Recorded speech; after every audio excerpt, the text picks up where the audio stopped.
was identified as mentally retarded, put back from the 5th grade into the 4th grade, and stayed in that category until I got out of high school.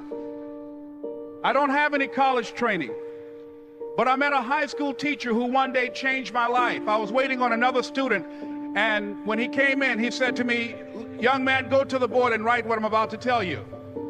And I said, I can't do that, sir. He said, "Why not?" I said, "I'm not one of your students."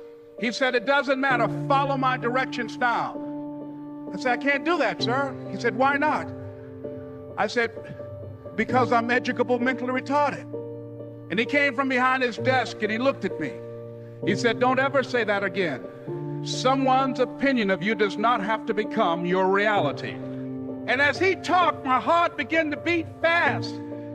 Tears began to run by my eyes, and I was in the back just listening to him, because the speech he was giving, that speech was for me.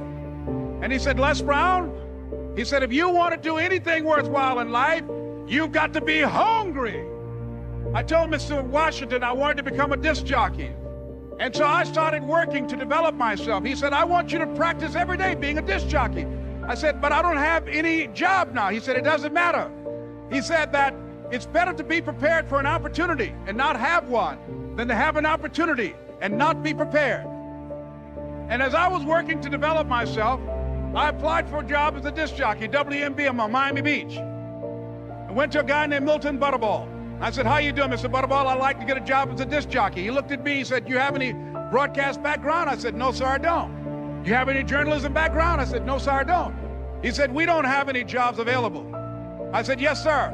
I went back to Mr. Washington and I told him. He said, "Don't take it personally." He said, "Most people are so negative, they will have to say no 7 times before they say yes." He said, "Go back again." So I went back again. I said, "How you doing, Mr. Butterball? My name is Les Brown." He said, "I know what your name is. What do you want?" I said, "I'd like to know whether or not you have any jobs as a disc jockey, sir." He said, "Didn't I just tell you yesterday we didn't have any jobs?" I said, "Yes, sir, but I know whether or not somebody got laid off or somebody was fired, sir." He said, "No one was laid off or fired. Now get on out of here." I came back the next day like I was seeing him for the first time. I said, "Hello, Mr. Butterball, how are you?" He looked at me with rage. He said, "Go get me some coffee." I said, "Yes, sir." And I went to get him some coffee. After a while, I would get their lunch and dinner, and I would go in the control rooms and take the disc jockeys their food, and I would not leave until they would ask me to leave. One Saturday afternoon, while I was at the radio station, a guy named Rock was drinking while he was on the air. I was the only one there, looking at him through the control room windows, walking back and forth, young, ready, and hungry. Pretty soon the phone rang, and it was the general manager.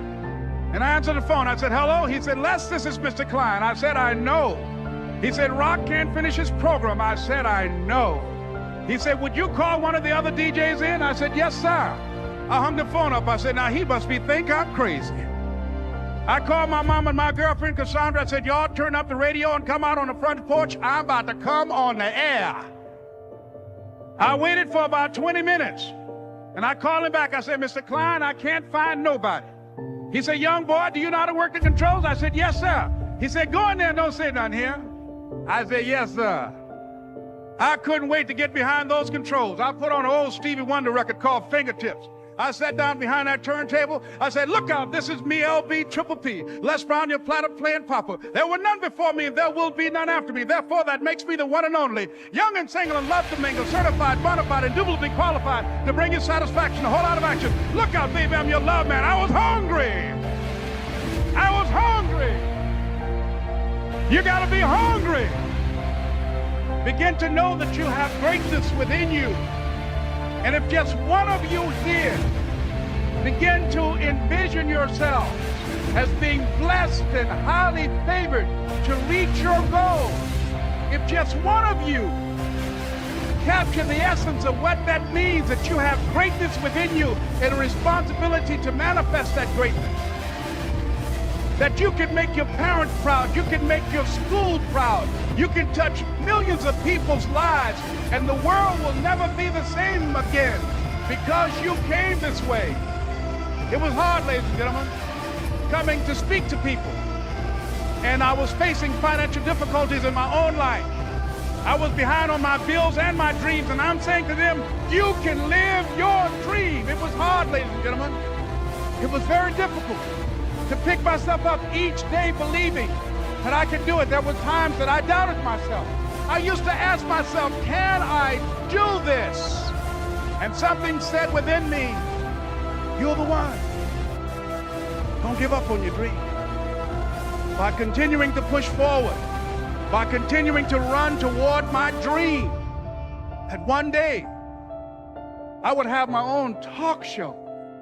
It's a long shot, ladies and gentlemen, from Liberty City, an abandoned building on a floor, never knowing my mother or father. It's a long shot.